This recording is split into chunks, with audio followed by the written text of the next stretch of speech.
His Democrat Party is mired in corruption scandals. His approval ratings have slumped, and a growing number of Indonesians are fed up with self-serving elite politics.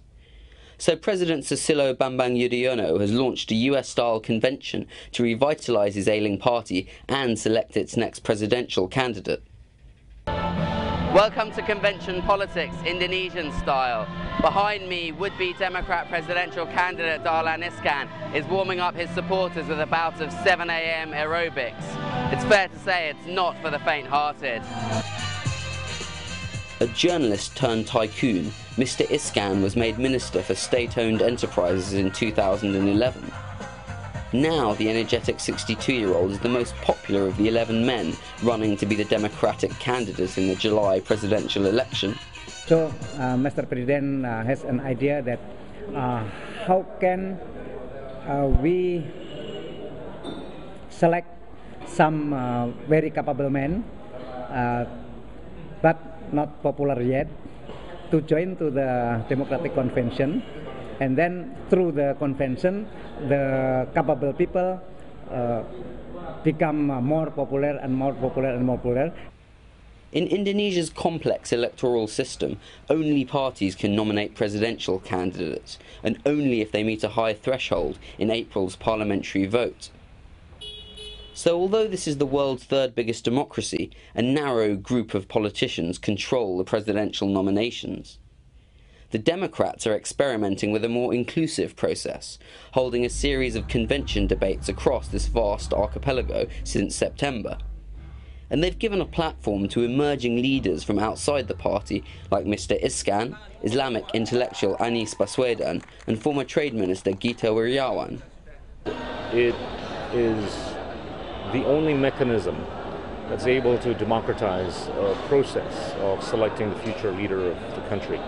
Unlike what any of the other parties have been doing or are doing, I think it's too early to say, what's going to happen to the Democrats. But regardless of what happens, I think the victor of the convention would have attained so much political legitimacy, so much democratic, element by way of getting the millions of people in Indonesia to have selected, the victor of the convention. But despite the appearance, this is not US-style democracy. Rather than party members voting, the outcome of the convention will be decided by the president and his advisors. They say that they will use polling data to select the most popular candidate, but critics fear it will be yet another stitch-up.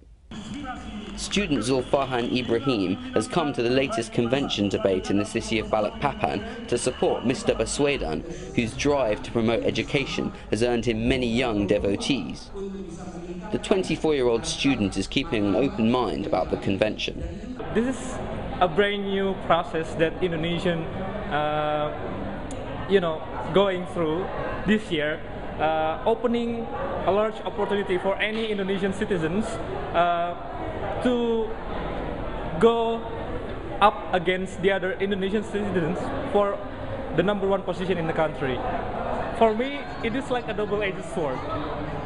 For one side, we really hope that this process is going very neutral, without any intervention from any interest. But those concerns is there for us that it may not be fair. Like Indonesia's other parties, the Democrats won't know until May if they've got enough parliamentary votes to nominate a presidential candidate. But in the meantime, this convention has given some of the country's emerging leaders a chance to show their mettle. And it's helped drum up interest in national politics away from the elite bubble that is Jakarta. Ben Bland, Financial Times, Balikpapan.